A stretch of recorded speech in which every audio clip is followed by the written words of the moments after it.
नमस्कार, सुस्वागतम. कसे आहात? मजेत ना? आणि आपला नेहमीचा आपुलकीचा प्रश्न मंडळी, हसताय ना? हसायलाच पाहिजे, कारण परत एकदा घेऊन आलोय उन्हाळ्यामधला गारवा, म्हणजेच आपला लाडका कार्यक्रम ज्याचं नाव आहे चला हवा येऊ द्या महाराष्ट्र दौरा. तर मंडळी, काल आमच्या या तुकरटवाडीमध्ये रंगा पतंगा आणि कापूस कोंड्याची गोष्ट या बहुचर्चित सिनेमातले आपले लाडके कलाकार आलेले होते आणि त्यांना मी विनंती केली होती की उद्या सुद्धा तुम्ही आमच्याबरोबर राहा. सगळ्यांचं आपण परत एकदा मनापासून स्वागत करूया. तर आता मकरंद सरांपासून सुरुवात करणार आहे मी. तुम्ही भेटलात कसे? अरेंज मॅरेज की लव्ह मॅरेज? लव कम अरेंज मॅरेज आहे आमचं. अच्छा. म्हणजे जाऊबाई जोरात नावाचं नाटक मी करत होतो त्यावेळी शिल्पा पण त्या नाटकात होती. आणि म्हणजे त्या मानाने मी खूप लकी आहे की तिने माझ्यावर विश्वास ठेवून लग्न केलं. कारण तेव्हा माझं काहीच नव्हतं, कशात काय. अगदी मी स्ट्रगलर होतो, मराठवाड्यातनं आलेलो होतो. इथे कुठल्याही प्रकारचं माझं काही सेटलमेंट नव्हतं. तरीसुद्धा तिने एक विश्वास ठेवून आणि तिच्या घरच्यांनी पण मग आमचं लग्न झालं. म्हणजे मी पण घरी सांगितलं होतं. अर्थातच माझं लग्नाचं वय झालंच होतं, त्यामुळे घरचेही त्या विचारात होते. पण माझं काही नसल्यामुळे ते म्हणायचे बा तूच ठरव. कारण मुंबईमध्ये आपलं घर तरी ॲटलिस्ट असणं महत्त्वाचं असतं. पण that way I am lucky की लग्न झाल्यानंतर सुरुवातीला आम्ही चाळीत राहिलो आणि ती तिथे राहिली. चाळीतली एक भाड्याची खोली, मला आठवतं ठाण्यामध्ये वर्तकनगरला आम्ही. आणि तिला झुरळाची खूप भीती वाटते. अच्छा. तर एकदा आम्ही सासरवाडीहून घरी गेलो आमच्या 2-3 दिवसांनी काहीतरी, आणि किचनमध्ये झुरळ होती 2-4. ती रात्र उपाशी काढावी लागली, एवढंच. अरे वा. किचनमध्ये गेलीच नाही. पण त्या काळातली एखादी छानशी आठवण जी आयुष्यभर लक्षात राहिली, अशी एखादी शेअर करायला आवडेल? हो, नक्कीच. आमचं ना लग्न ठरलं होतं आणि लग्नात जो नेकलेस देतात मुलीला, ह्याला द्यायचा होता मला. पण एकदम पूर्ण नेकलेस घ्यायला पैसे नव्हते ह्याच्याकडे. त्याच्यामुळे हा काय करायचा ना, जाऊबाईचा जसा प्रयोग व्हायचा तसं मला ते पाकिट आणून द्यायचा तो. आणि मग मी ते 1-1 ग्रॅम सोनं घ्यायचे. असे मी 14 पाकिटांचं सोनं घेतलं आणि मग 14 ग्रॅमचा हार त्यांनी मला लग्नात केला होता. वा वा. आणि तो हार मी अजूनही ठेवलाय. क्या बात आहे. वा वा. आताही पाकिट आणून देतात का तुम्ही? मी कधीच व्यवहारामध्ये बघितलेलं. मी जी काही कमाई असते ती पहिले बायकोच्या हातात, आता मुलगी असल्यामुळे मुलीच्या हातात देतो. पण खूप घरातला प्रश्न असतो बाबा की मग स्वभावात तसं तापट कोण आहे दोघांपैकी? बापरे. त्यांनी पटकन मीच म्हटलं. हो, मी आहेच ना. मी शॉर्ट टेम्पर्ड आहे. पटकन राग येतो मला आणि जितक्या पटकन येतो तितक्या पटकन मी शांत पण होते. अच्छा. आणि मीच जाऊन सॉरी म्हणते नेहमी. हो, मला पटतं की मी चुकले होते. अच्छा. पण म्हणजे आता घरात कोण जास्त बोलत असेल याचा तसाही अंदाज तुम्हाला आला असेल. बरं, मी असं ऐकलंय, छोटीशी तक्रार आहे की चहा खूप पितात का? आहे सारखा चहा. थोडासा चहा दे ग बाय, थोडासा चहा. मला माझ्या आजोबांची सवय आहे ती. म्हणजे पूर्ण कप भरून मी पित नाही, अगदी थोडा. पण मला तो फ्रिक्वेंटली लागतो. पण आता मी कमी केलाय बराच, कारण सगळाच आग्रह मुलांचा पण असतो, त्यामुळे मग आता कमी करत आणलाय. आता मी खूप चहा पित नाही. चाहते वाढले. चाहते वाढल्यामुळे. वा. म्हणून म्हणतो संदीप ये तू कार्यक्रमात. कौशल इनामदार सर, तुमच्याबद्दल बऱ्याच गमती जमती आम्हाला कळाल्या तुमच्या मित्रांकडून. त्यांनी असं सांगितलं की कौशल इनामदार यांची एक खासियत आहे की ते बऱ्याच वेळेला काही गोष्टी विसरतात आणि त्याच्यातून खूप प्रसंग घडलेले आहेत. तर हे खरं आहे का? मी विसरतो ही गोष्ट माझे मित्र मला विसरू देत नाहीत. ते सतत कुणाला तरी ते सांगतात आणि बदनामी करतात. मी एकदा दादरला राहत होतो, कीर्ती कॉलेजपासून जवळ राहतो मी. एका कुठेतरी असं बाहेर, मी विसरतो म्हणजे मी तंद्रीत असतो, त्यामुळे मी एका पायात बूट घातला, दुसऱ्या पायात चप्पल घातली आणि मी तसा एक साधारण 200-250 मीटर घरापासून चालत गेलो. तोपर्यंत मला कळलं नव्हतं. एकदा मी मोबाईल म्हणून घरातला कॉर्डलेस घेऊन गेलो होतो आणि वाजेच ना हा फोन. म्हणून बघितलं तर बॅटरी बिटरी संपली काय काय म्हणून काढलं तर कॉर्डलेस होता. अरे बापरे. मी कार्यक्रमांना जातो ना तर मी झब्ब्याची बटणं नेहमी विसरतो. हा पण हे कोणी करू शकतं ना, म्हणजे झब्ब्याची बटणं विसरलं हे काय बरोबर. त्याच्यासाठी कोणाला इतकं गिल्टी वाटून द्यायची गरज नाहीये. पण दरवेळी अजित परबकडे, अजित तर एक बटन तुझं की इतकं घाणेरड्या नजरेने बघायचे माझ्याकडे. घेतला मी अजितवर बदला. आणि एकदा मी ठरवलं की आठवणीने म्हणून प्लॅस्टिकची ती पिशवी असते ना जी अशी बंद करायची असते, काय असतं त्याला, झिपलॉक.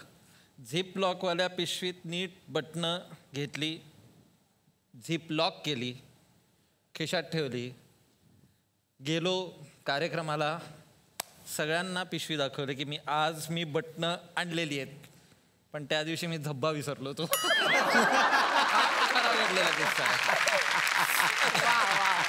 मकरंद सर इथे बसलेले आहेत. खूप सुंदर सुंदर सिनेमे आहेत सरांचे, पण एक सिनेमा काल त्याच्या हाती लागला आणि त्याने ठरवलं की याच सिनेमावर आपण आता काहीतरी आपलं डोकं चालवायचं. जबरदस्त नावाचा सिनेमा केला होता. याच रिॲक्शनसाठी निवडला सर तो आम्ही खास. तर जबरदस्त सिनेमामध्ये तुम्ही सायंटिस्ट होतात आणि तुम्ही एक शोध लावतात एका कोटाचा, आणि मग जो सिनेमाचा हिरो आहे पुष्कर जोग तो उडू लागतो आणि मराठीतला पहिला सुपर हिरो त्यानं साकारलेला होता. तर त्यांचा होता जबरदस्त, आमचाही जबरदस्ती. आमच्या सिनेमाचं नावच आहे जबरदस्ती. तर बघूयात मग आता या जबरदस्तीमध्ये काय घडणार आहे. सर तुमच्या सिनेमामध्ये एक हँडसम हिरो होता जो सुपर हिरो बनतो, त्याचं नाव होतं पुष्कर जोग. आमच्याकडे पण हिरो आहे, त्याचं नाव आहे फुसका जोग. तर तो सुद्धा इंजिनिअरिंग कॉलेजमध्ये आता ऍडमिशन घेतो. त्याचा पहिला दिवस आहे इंजिनिअरिंग कॉलेजमध्ये. तर बघूयात मग आता या इंजिनिअरिंग कॉलेजमध्ये काय माहोल आहे.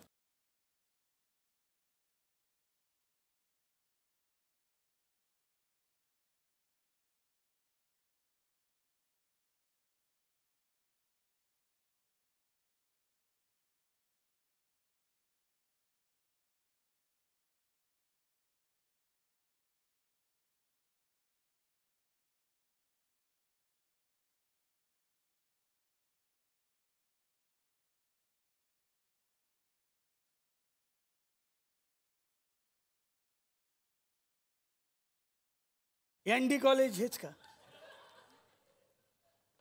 ND Nandu Duchke engineering college. हे बघे नवीन ऍडमिशन, इथले काही नियम आहेत. इथे ना नेहमी चड्डीत राहायचं. कुणाच्या? मी हॉस्टेलमध्ये राहणार होतो ना, चड्डीत एवढ्या मोठ्या कसं म्हणजे त्यासाठी सर्कशीतला तंबू शिवावा लागेल. अरे अरे काय नाही रे. तू? माझं नाव हा शँटी, या कॉलेजचा हिरो डान्सर शँटी.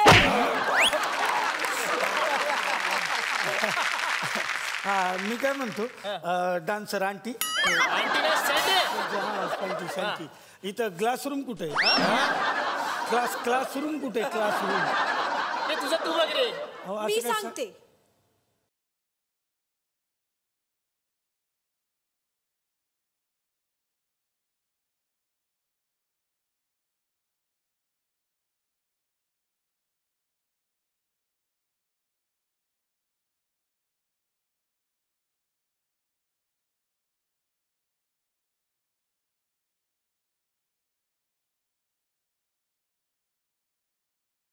तू?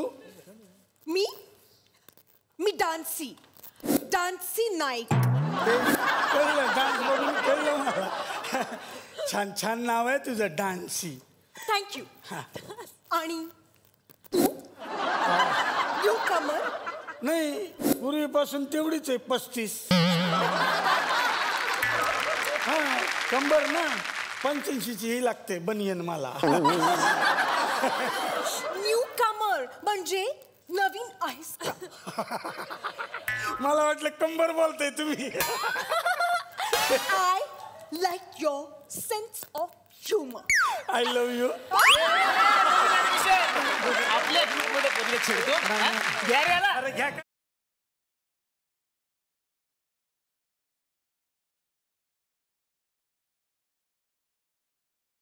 अरे सोडा त्याला.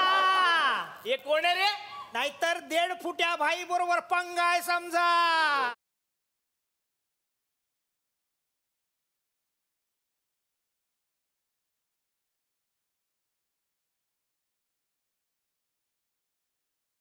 ए तुझा बाप आहे. काका बरं झालं तुम्ही आलात. ही तुमची पोरं उगाच मारतात मला. माझी पोरं तुम्ही बाप आहे ना यांची, आता म्हणला ना. डायलॉग होतो माझा. ए शेंटी त्याला सोडा नाहीतर समजून जा आता तू गेला रे.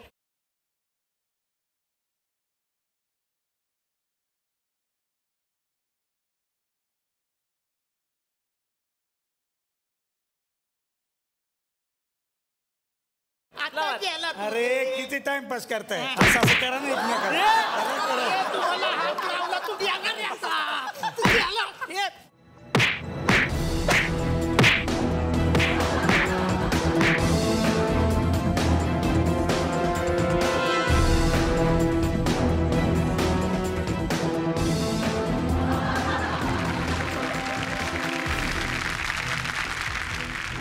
थोडं असं फिरवा ना. इथं फिरवा ना असं. का? मच्छर आहेत मच्छर इथं. ए रघु आता टेन्शन नाही घ्यायचं. आपण आला आता. रघु माझं नाव रघु नाही, भागू कदम. रघु भाऊ कदम. भाऊ कदम माझं नाव. हा भाऊ कदम उर्फ फुसका जोक. आपण 1.5 फुट्या भाई. 1.5 फुट्या भाई संजय नार्वेकर उर्फ चिपळ्या. हा उगा चिपळ्या बनवू नका. चिपळ्या बनवून तुम्ही मला वाचवलं ना. आता दोस्त आपण दोस्त. आपण या कॉलेजमध्ये असतो. ही गाडी आपली आहे. आपल्याला पावभाजी जाम आवडते. आपण अख्खी गाडी घेऊन फिरतो.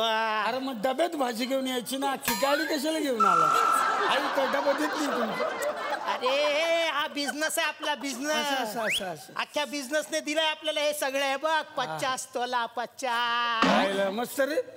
50 रुपयाला छान मिळाली. 50 तोला. 50 तोला. ये देखिए घोडा.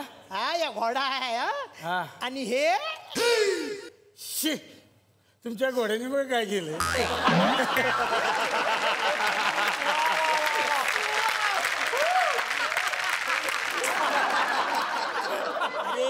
ही मॅगझिन आहे. मॅगझिन. हा तेच म्हणतोय तुमच्या घोड्याने मॅगझिन केली.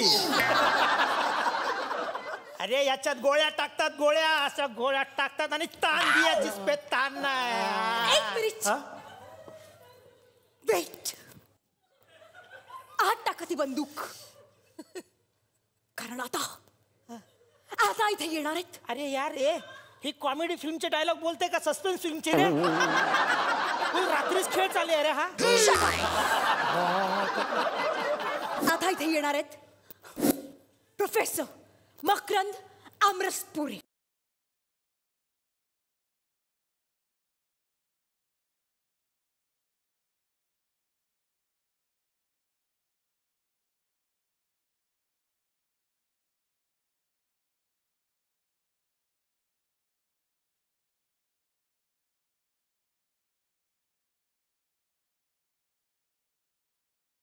हॅलो हॅलो हॅलो हॅलो सगळ्यांना हॅलो. वा वा सुंदर छान. अरे वा. Hello good morning student. How are you. हवा येऊ देच करतो आम्ही. अरे नरसाळ्या हाऊ आर यू म्हणजे कसा आहेस तू असं विचारलंय रे मी. तुम्ही डॉक्टरचा कोट घालून का आलात? अरे हा डॉक्टरचा कोट नाहीये रे. अरे मी सायंटिस्ट आणि तू. मी डोंबिवलीस्ट. डोंबिवलीस्टला राहतो मी. तुम्ही सायनिस्टला कुठे राहता? अरे सायनिस्ट. हा काय म्हणतोय कळत. सायनिस्ट नाही रे. नरसाळ्या बुसक्या तोंड्याच्या. सायनिस्ट नाही. अरे scientist. You know about nano technology? No. You don't know about nano technology? No. अरे पुन्हा ते याला काहीच कळत नाहीये. Nano particle you know. अरे नैनो पार्टिकल, ये देख साले, ये देख, ये देख, ये देख, ये तेरा न्यूटन, ये मेरा प्रोटॉन। बता बता साले, इसमें से तेरा प्रोटॉन कौन सा है, मेरा न्यूटन कौन सा है, बता बता। अरे इसको छोटा छोटा रहता है, इतना छोटा रहता है, उसको बोलते हैं नैनो प्रोटॉन, समझे? हा नॅनो पार्टिकल नाही, हा नॅनो पाटेकर आहे. Nano particle. अरे सॉरी, चुकलं नाही का? छान वाटते. आता मिळू फुल्या. अरे काय काय करायला लावताय रे, जरा शांत बसा. अरे नॅनो पार्टिकलच्या साह्याने मी एक शोध लावणार आहे, माहितीये का तुम्हाला? आणि पण तो शोध आहे ना, मी गुप्त ठेवणार आहे. कारण भरत जाधव अनासपुरेला कळता कामा नये, तो त्याचा गैरफायदा घेईल. एक मिनिट. रात्रीच खेळ चालल्या. कोण आहे हा भरत जाधव अनासपुरे? अरे ते आपल्या कॉलेजचे ट्रस्टी आहेत.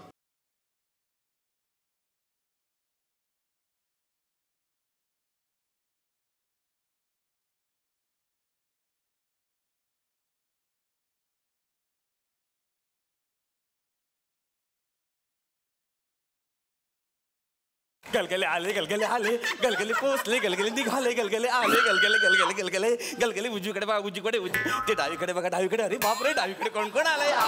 गलगले आले, गलगले आले, गलगले. कोणाची ऍक्टिंग करतोय रे? भरत जाधव. अरे त्या पिक्चर मध्ये भरत जाधव विलन होतं ना. पण तुम्हाला नाही जमत भरत? नाही जमत. भरत जाधव मग संदीप पाठक करू, संदीप पाठक. जमतो तुम्हाला? नाही. मग हे दात लावले तर करून टाकतो म्हटलं. अनायसे बनवले आहेत तर करून टाका संदीप पाठक. तुमचं करा स्वतःच. माझं ओरिजिनल करू. हा ओरिजिनल. ओरिजिनल. आय सायंटिस्ट, अरे प्रोफेसर. अरे इकडे अरे हात इकडे. सर, माझ्यासाठी तुला औषध बनवायला सांगितलं होतं, बनवलं काय? बनवलं का? औषध बनवलं का? नाही सर, पण मला आधी कळू देत की कोणतं औषध आहे ते. कोणतं औषध? जे औषध पिल्यानंतर माझ्या अंगात 4 हाताचं बळ येईल, ते औषध. ते औषध मी पिणार आणि हवेत उडणार. ते औषध माझ्याकडे पण आहे. काय सांगतो? मी रोज पितो संध्याकाळी 7 नंतर. ते औषध नाही. आय सायंटिस्ट, सर, मला औषध दे. सर, मला औषध दे. सर, नाही सर, देतो सर, माझ्याकडे आहे औषध सर, आता देतो तुम्हाला. म्हणजे काय, हे घ्या सर औषध. 4 हाताचं बळ येईल सर तुमच्या. आता मी औषध पिणार, माझ्या अंगात 4 हाताचं बळ येणार. गलगले गेले, गलगले गेले, गलगले गेले. अरे प्रोफेसर, अरे त्याला कशाला दिलं औषध? आता तो पॉवर बाज होईल ना, एकदम फुल पॉवरफुल. अरे औषध दिलं तर जाऊ दे, माझा शोध त्याच्या हाती नाही लागला हे नशीब समज वेड्या. शोध? मग काय? आयो, कुठला शोध? मी एक कोट बनवलाय. अरे हा नक्की हाय कोण?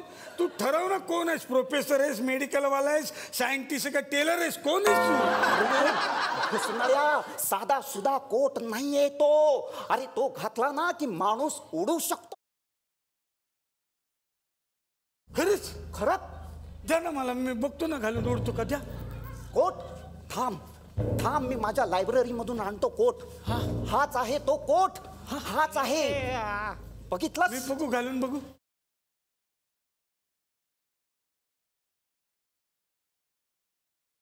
मी बनवलाय. तू उडणार मी? हो.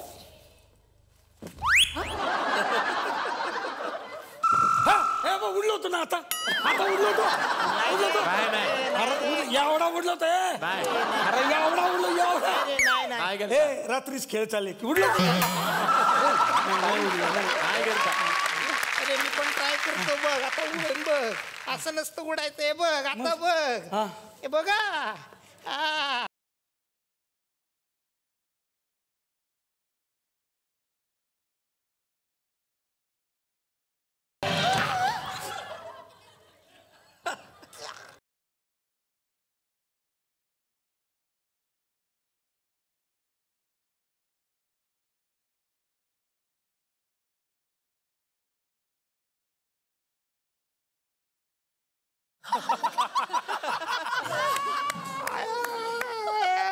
अरे तसं नसतं रे, असं कसं उडता येईल? अरे तो कोट आधी ऍक्टिव्हेट करावा लागतो.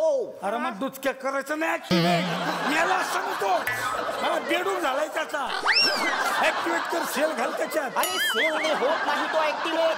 उसके लिए 440 वोल्ट को 440 वोल्टचा झटका द्यावा लागतो आणि तो फक्त विजेमध्ये असतो रे. चल चल येड्या, हा घेऊन जा, चल तुझा कोट. अरे जातो जातो, कळलं का? इथेच ठेवतो मी, नंतर ऍक्टिव्हेट करतो. चला, मला आता गेलं पाहिजे, मला आयटमचा शोध लावायचा घरी. हो, तुम्हाला बायकोची भीती नाही वाटत का? नाही, आयटमला घरी बोलवतो म्हणून म्हटलं. अरे नरसाळ्या, आयटम म्हणजे अणू. अच्छा, अनु धुमाळी ती. आता कसं सांगायचं या बावळ्याला आता? अरे अणू रेणू दोन दोन. अरे वेडा झालाय का रे तू? अरे काय बोलतोय, तुला कळत नाहीये का? अरे मी एवढा बोंबलून सांगतोय, मला शोध लावायचा आहे. चल, जातो मी, शोध लावतोय.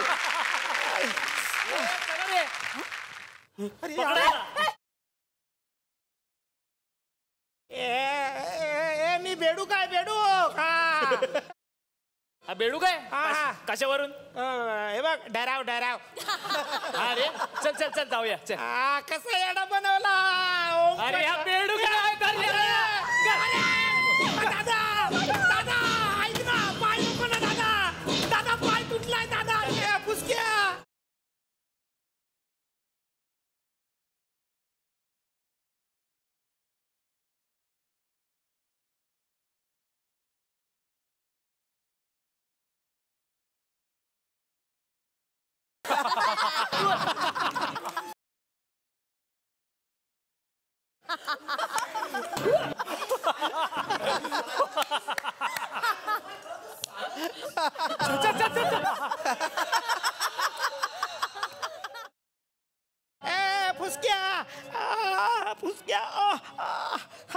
पुसक्या, खरंच तुझ्यात पॉवर आली रे.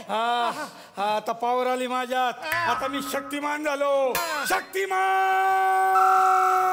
अरे ए, काय चाललंय काय? हे ढगांचा कडकडाट, विजांचा चमचमाट असा कसा झाला रे? आणि हा कोट तू का काढ, तो कोट नरसाळ्या काढ. हॅलो, अरे हॅलो ना, उचला ना. अरे हा ते राहिलं. हॅलो हॅलो, हा भरत जाधव गणेशपुरे. हा सर बोला ना. तुम काय औषध पिऊन वाट लागली सर? सर आहात कुठे सर? इथंच. कुठं? इथं म्हणजे कुठं? इकडे.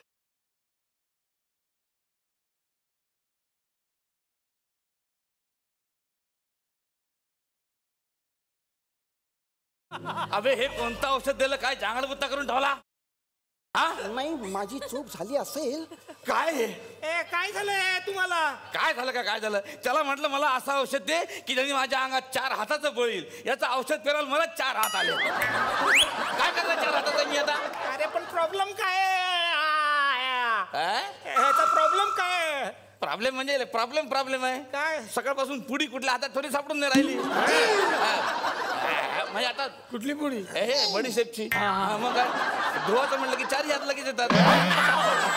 अरे जेवण झाल्यावर हात बी पुन्हा माणूस कसं होणार आहे काय? काय झालं? तू मिळालास आता? नाही मिळालास काय झालं मला सांग. मला सोडव, मला सोडव. बस पाठीमागे, सोडतो तुला. 10 रुपये अंधेरी दिली नाही का? सोडव म्हणजे याच्यापासून वाचा. सोडव, मला सोडव. शाबास शांती शाबास. आता बघू हा डोंबिवलीचा सुपरमॅन काय करते. हे तू घाबरू नको, मी तुला वाचवतो.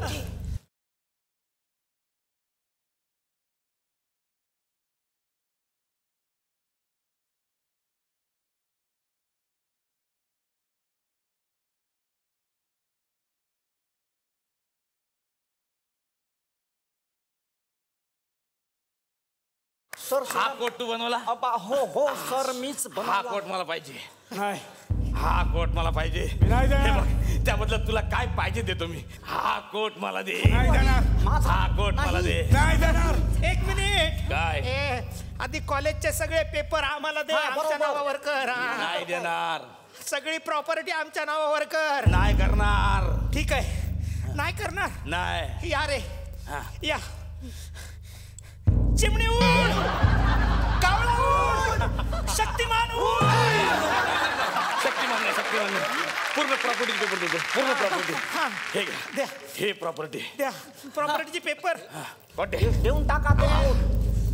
मला उडायचं आहे, मला उडायचं आहे. शाबास शाबास शाबास शाबास शाबास.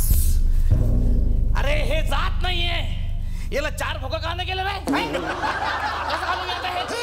हे जात नाही ना. ए माझ्याकडे आयडिया आहे ह्याची. या इकडे. काय काय आयडिया? याच्या फांद्या कापा आता.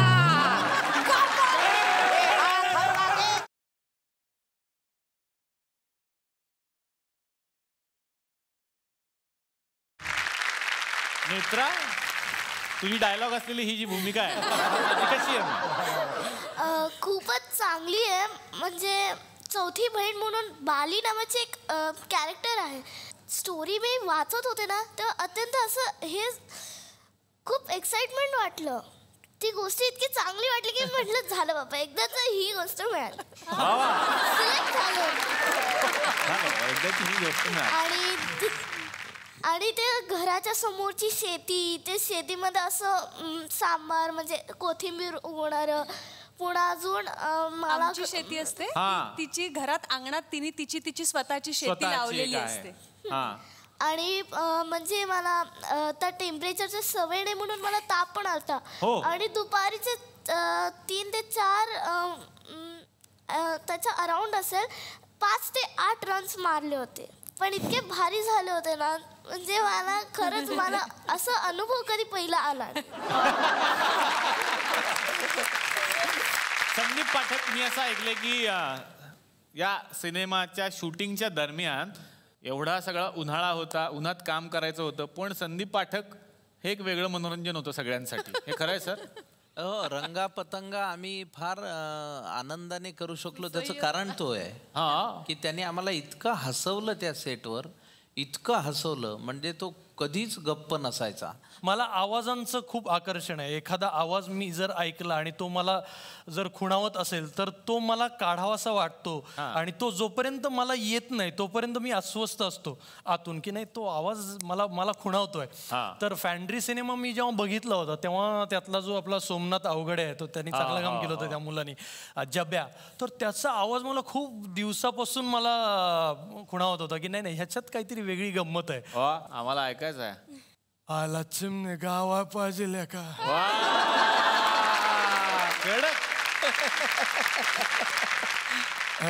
का आयला ती मला हो म्हणाल कर. आयला जीन्स पॅन्ट घाला पाहिजे आयला जुम्मन मकू बैलजोडी गावा पाहिजे का.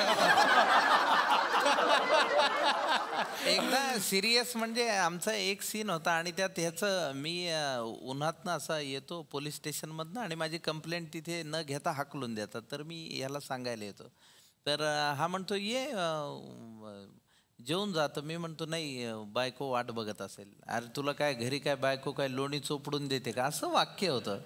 तर ह्यांनी ना मला सुरुवातीलाच रिहर्सलला त्यांनी नसिरुद्दीन शाहचा आवाज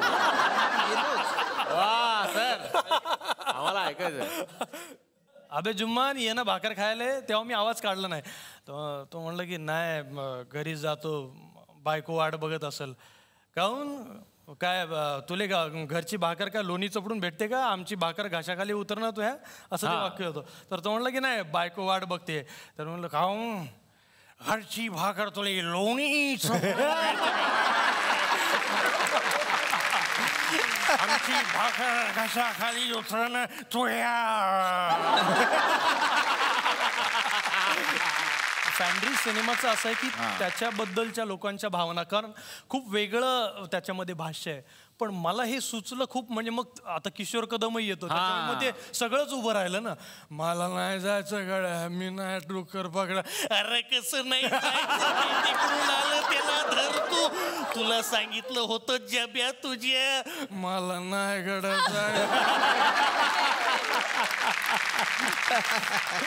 आणि मग ते सगळं उभं राहिलं, कारण मग तिकडनं मग सयाजी पकड, अरे घाबरल ते डुक्कर त्याला. सगळे इन झाले मग त्या शो मध्ये. असा तो शो होत गेला मग त्याचा. काही पुढे झालं मग अतुल आला. अरे मग त्याला धरा, ते पळतंय डुक्कर, त्याला कोणीतरी पकडायला पाहिजे. त्याचा वेग लक्षात घेता 80 किलोमीटर. अरे ताशी कसली काढतोय धर त्याला. संदीपसाठी खरंच जोरदार टाळ्या. आता कळलं संदीपला खूप सिनेमात का कास्ट केलं जातंय.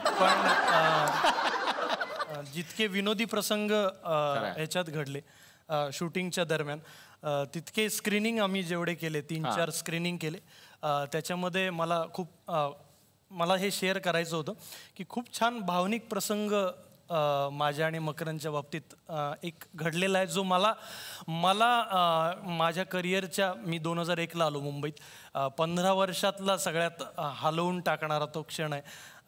मकरंदचे आईबाबा त्या स्क्रीनिंगला आले होते आणि आफ्टर स्क्रीनिंग काय झालं ते मकरंद सांगेल, त्यानंतर मी बोलतो. माझ्या वडिलांनी 22 वर्षाच्या माझ्या कारकिर्दीत पहिल्यांदा रंगापतंगा पाहिल्यानंतर मला मिठी मारली आणि ते रडले. तर म्हणजे 22 वर्ष मी खूप सिनेमे केले, 100हून अधिक सिनेमे केले, पण पहिल्यांदा मी एका रंगापतंगाच्या स्क्रीनिंग नंतर ते म्हणाले खूप छान काम केलंस. तर 22 वर्षांनी वडिलांची दाद मिळणं ह्यातही मला एक आनंद होता आणि माझ्यासाठी फार भावनिक प्रसंग होता तो. आणि त्याला मिठी मारली आणि मी जेव्हा मुंबईत आलो होतो 2001 साली, आणि माझ्या वडिलांचं स्वप्न होतं की माझ्या मुलांनी एक डॉक्टर आहे तर दुसऱ्याने ॲक्टर व्हावं, आणि मी स्ट्रगल करण्यासाठी आलो. काम मिळत नव्हतं तेव्हा मला, आणि काम मिळण्याच्या आधीच माझ्या वडिलांचं निधन झालं. तेव्हा मी 21 वर्षाचा असेल. मी परत माझ्या माजलगावला गेलो आणि परत त्यांचं सगळं उरकून मी इकडे मुंबईत आलो. पण 15 वर्षात आपण जशी वर्ष लोटतात तशा त्या भावना बोथट होत जातात आणि आपण ते थोडंसं विसर पडतो आपल्याला, की आपल्याला वडील नाही आहेत, किंवा आपल्याला वडील जर आज हयात असते तर त्यांना खूप आनंद झाला असता. तर ती मिठी जेव्हा त्यांनी मकरंदला मारली, त्याच्यानंतर मला मी त्या दिवशी खूप भावनिक झालो, कारण मकरंदला जेवढी त्यांचा मुलगा आहे असं समजून त्यांनी मिठी मारली, तशीच मिठी त्यांनी मला मारली. आणि मी त्या दिवशी खूप रडलो. मला खूप आठवण आली माझ्या वडिलांची.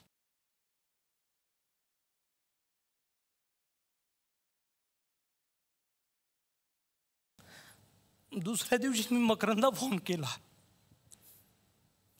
की मला वडील नाही आहेत, पण तुझ्या बाबांच्या मिठीत मला माझ्या बाबांची आठवण आली.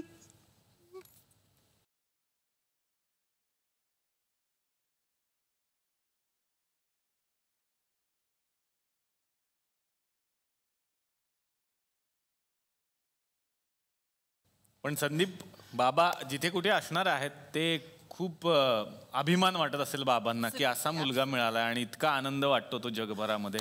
नक्कीच. आणि दुसऱ्या दिवशी मकरंदला फोन केला, कारण ते झाल्यानंतर मी आणि मकरंद बाथरूममध्ये होतो आणि तो क्षण विसरू शकत नाही. वडिलांनी मिठी मारल्यामुळे मकरंद रडत होता आणि मला वडील नसल्यामुळे मी रडत होतो एकाच बेसिनच्या तिथे.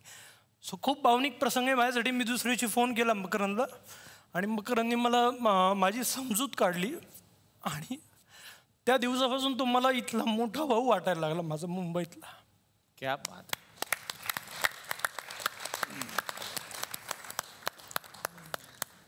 एका सिनेमामुळे खरं तर सिनेमातली नाती आपल्याला वाटतात की ती तेवढ्यापुरती असतील की काय, शूटिंग पुरती असतील की काय, पण त्यातून अशी नवीन नाती सुद्धा निर्माण होतात. म्हणून सिनेमा हे आपलं आयुष्य.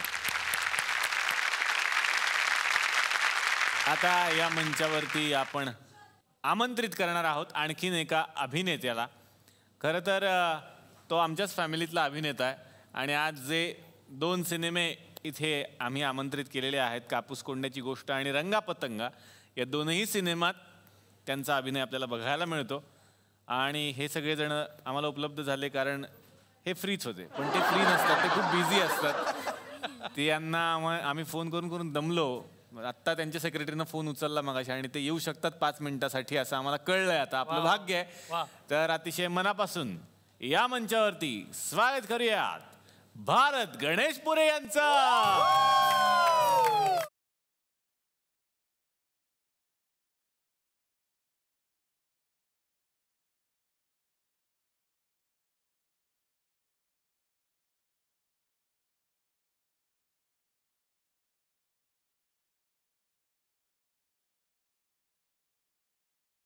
एक मिनिट प्लीज लांब. या सिनेमात जी तुम्ही भूमिका केली आहे त्याबद्दल तुम्ही काय सांगाल? फारच छान भूमिका आहे त्यांची. खूप मेहनत घेतली आहे त्यांनी त्या सिनेमासाठी आणि खूप कष्ट घेतलेत त्यांनी. खूप चांगल्या रीतीने हा रोल त्यांनी केलेला आहे. आणि ऍक्च्युली डेटचा खूप प्रॉब्लेम झाला होता. हो येस. त्यामुळे सरांना आम्हीच सगळं मॅनेज करून दिलंय आणि या टीम बरोबर त्यांना बऱ्याच वर्षापासून काम करायचं होतं. सरांना भूक लागली सरांना. अरे भूक नाही, मला बोलू द्या काहीतरी. या सिनेमाच्या दरम्यान काही किस्से घडले का? एक मस्त मजा आली. एक सीन सुरू होता आमचा आणि एक कावळा आला. कावळा उडत उडत आला आणि टुचक करून टोची मारून गेला. तो सांग ना, याने मार खाल्ला होता तो. नाही आणि तो असं झालं की मेकअप मॅन आला, टेक चालू होता आणि डायरेक्टर म्हणाला ऍक्शन आणि तेवढ्यात मेकअप मॅन फ्रेम मध्ये.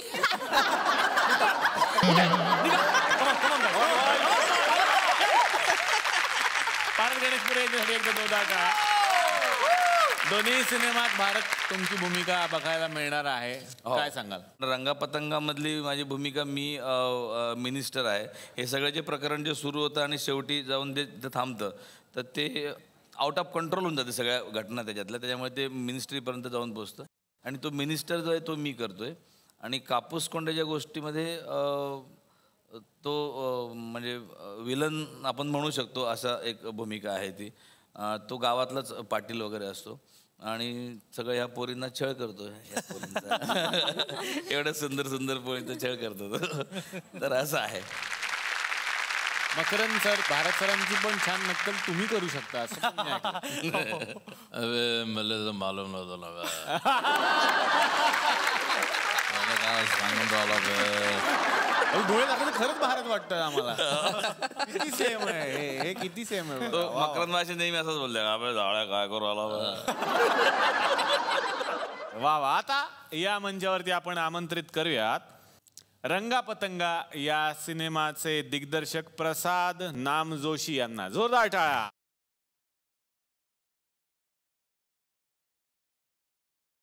यानंतर आमंत्रित करूयात रंगापतंगा या सिनेमाचे निर्माते अमोल गोळे यांना.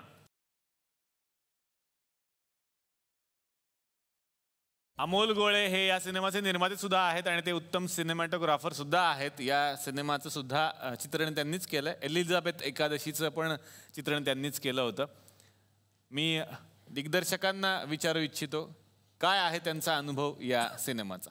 अतिशय उत्तम अनुभव आहे. हा माझा पहिलाच चित्रपट आहे दिग्दर्शक म्हणून. माझा जरी पहिला चित्रपट असला तरी या चित्रपटात काम करणाऱ्या कोणाचाच तो पहिला नाही. सगळे अनुभवी आहेत, त्याच्यामुळे त्यांनी मला सांभाळून घेतलं असं मी म्हणेन. फार उत्तम अनुभव होता माझा. खूप चांगली माणसं माझ्याबरोबर या सिनेमाच्या निमित्ताने जोडली गेली. खूप सपोर्ट मिळाला सगळ्यांकडून आणि ज्या प्रकारे हा माझा सुखद अनुभव होता, माझी खात्री आहे की जो प्रेक्षक हा सिनेमा पाहेल त्यांना सुद्धा हा अनुभव मिळाल्याशिवाय राहणार नाही. वा. आता या मंचावरती आपण आमंत्रित करूयात कापूस कोंड्याची गोष्ट या सिनेमाच्या दिग्दर्शिका मृणालिनी भोसले यांना. आता आमंत्रित करूयात कापूस कोंड्याची गोष्ट या सिनेमाचे निर्माते नितीन भोसले यांना. मी खूप काही बोलू शकतो, पण मी व्यक्त वेगळ्या पद्धतीनं व्हायचं ठरवलेलं आहे.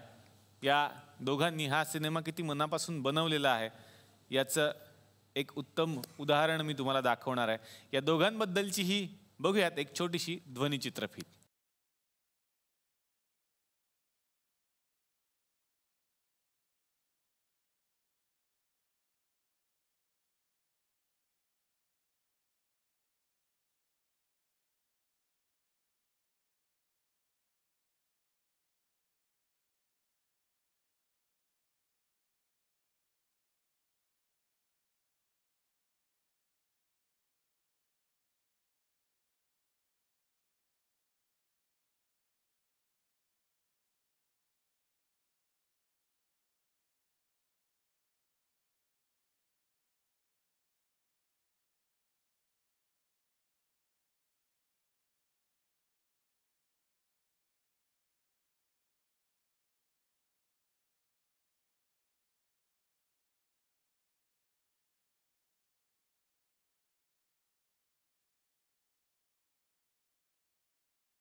नितीन भोसले सर, काय सांगाल या सगळ्या एकूण विशेष प्रवासाबद्दल?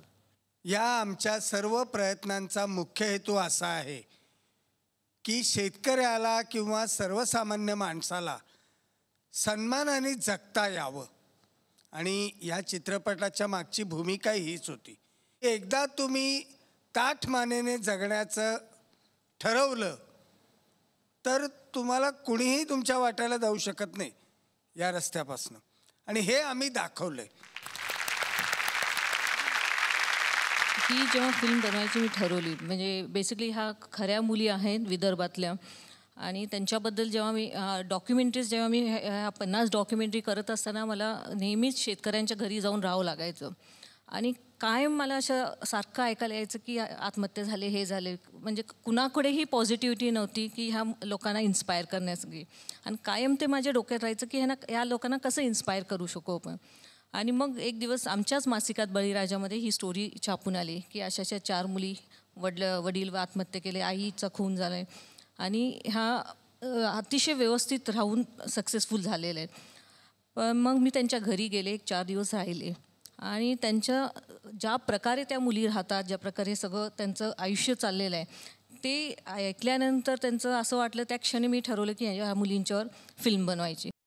आम्हाला जवळजवळ 12 इंटरनॅशनल अवॉर्ड्स नॉमिनेशन्स मिळाले ह्या फिल्मला. आणि त्याच्यानंतर ओपन कॅटेगरीमध्ये म्हणजे जे काय 1300 फिल्म्स आले होते वर्ल्ड वाईड, त्या ह्याच्यातून ते 300 फिल्म्स सिलेक्ट केले गेले होते. त्यात आपली ही मराठी फिल्म होती कापूसकोंड्याची गोष्ट. लोकांनी बघावी आणि ते इन्स्पायर तर होतीलच, आणि प्रॉपरली ते स्वतःला ते कनेक्ट करू शकतील ही फिल्मची, असं मला वाटतं. वा वा वा. आणि मला खूप छान वाटलं की कालच्या भागात आणि आजच्या भागात आपण आमच्या विनंतीला मान देऊन आमच्या या तुकरटवाडीमध्ये आलात. खूप मजा आली तुम्हाला भेटून. तर पुन्हा एकदा या दोनही सिनेमांना मनापासून शुभेच्छा. आणि आपण भेटूयात पुढच्या भागात नवीन विषयासह, नवीन कलाकारांसह. याच आवडत्या कार्यक्रमाचे नाव आहे चला हवा येऊ द्या महाराष्ट्र दौरा.